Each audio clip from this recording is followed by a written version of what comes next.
Hello, thank you for joining us to review event planning for student organizations. The rest of this video will walk you through the 8 steps to a successful event. Goal setting, the must, backwards planning, division of responsibilities, follow-up and confirmation, last-minute preparation, evaluation, follow-up and writing thank you notes. It's important to work on setting your objectives at the very beginning. Having clear goals in mind helps the group work towards a shared vision rather than all going in different directions. You may need to answer questions such as, why this event? How is the event connected to the organization mission? How will it benefit the organization and its members? For example, a member may want to host their friend's band at a fundraiser for your organization.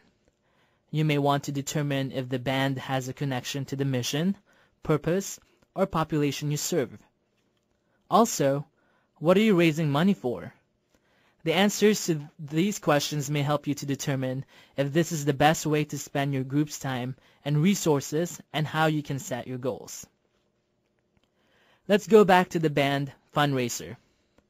Perhaps your organization is the Youth Empowerment Listening League, YELL, and the band is an all-female high school punk band.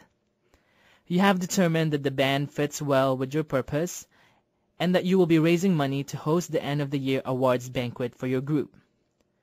Your goals might be to have 100 people attend the event. In order to strengthen the bond with your community partner, you will give out 20 free tickets to high school students. To try to encourage members to stay involved with your group, you will have at least 10 new members volunteer. To raise $300 for the end of the year celebration, remembering to invite everyone at this event to future ones. To use the event planning to strengthen the bonds between officers and members by effectively running meetings and delegating tasks. The next step is determining and taking care of the musts.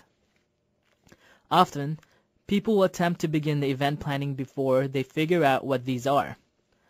Along with knowing why you are having an event and what your goals are, you need to answer some other very important questions as well. First, brainstorm all of the potential groups of people the event can include, interest, and involve. Next, decide which audience you would most prefer to reach. Who is your priority? Some possibilities to consider are PSU students, PSU faculty and staff, PSU departments and student groups, specific populations or cohorts, general public. Again, go back to the mission of your organization. Who does your organization serve? Who are the members? Who do you target in your community outreach? How will this impact the event, time, location, performers, and publicity? Next, you need to think about when the event is. Will you have enough time to organize? Are there scheduling conflicts with other student organizations or campus events? Is it a time when people are going to be stressed out, for example, during finals? Will the event even be on campus? At this point, before you begin planning everything else, your location should be confirmed. Locations are often booked, especially venues for larger events. When booking the location, make sure you are leaving yourself enough time to realistically do publicity. Now you need to think about what your budget is and where it's coming from. This is the time to determine if you're going to have co-sponsorship or donations before you have planned everything. Co-sponsorship should be determined before publicity goes out and before you start spending more money than you have. Lastly, your main presenters or performers should be confirmed for your date and time before you start organizing the rest of the event. Once you have determined the must, you're ready to create a backwards timeline and delegate tasks. A backwards timeline is a way to break up tasks and to determine what needs to be done and when. Let's go back to our example of the band. We have already determined that there is going to be a band playing, and have articulated how it meets our mission and have set our goals. We set a date for 6 weeks out and have a location on campus confirmed. We have figured out that we are co-sponsoring with one other student group who will be splitting the cost of the band with us. The band has said that they can perform at that time, and we have already submitted the paperwork for the contract. Now we are ready to do the backwards timeline. We've determined that we can break the work up into 3 manageable categories, with someone taking a lead on each: publicity, volunteers, and logistics. Notice that publicity is listed first. People often get so consumed with planning the details of the event that they forget to publicize. It may be a well-run, wonderful event, but without people, it won't be as successful. Within publicity, the committee has decided that they want to use as many different types of publicity as possible. They've heard that people need to hear something 6 times before it sinks in. They also discussed how they found out about events and what gets them excited about going to something. They've determined that the main way is word of mouth, and so they all vowed to be excited about this event and to tell as many people as they possibly could.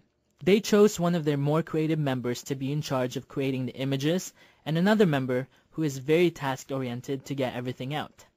They set up their publicity plan first.